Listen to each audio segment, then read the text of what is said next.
Hi friends, అందరికీ good afternoon. నేను మీకు ఒక విషయాన్ని షేర్ చేయాలనుకుంటున్నా. అదేం లేదండి, ఎండలు మండిపోతున్నాయి కదా, అలాగని పనులన్నీ ఆపేసి ఇంట్లో కూర్చోలేము కదా. సో సరైన జాగ్రత్తలు తీసుకొని మనము అంటే హ్యాట్, స్కార్ఫ్ అలాంటివి ధరించి బయటికి వెళ్ళి మన పనులు మనం పూర్తి చేసుకోవచ్చు. అంతేకాకుండా చల్లగా ఉంటుంది కదా, అప్పటికప్పుడు మంచిగా ఉంటుందని చెప్పి మనం కూల్ డ్రింక్స్, శీతల పానీయాలు అలాంటివి తాగుతూ ఉంటాం. అలా కాకుండా వీలైనంత ఎక్కువగా వాటర్ని తీసుకోవాలి.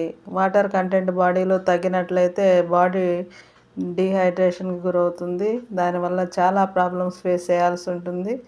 సో మనము కూల్గా సమ్మర్ని ఎంజాయ్ చేయాలి అంటే కొన్ని మినిమం జాగ్రత్తలు తీసుకొని వాటర్ని ఎక్కువగా తీసుకోవడం వల్ల మనము ఈ సమ్మర్ని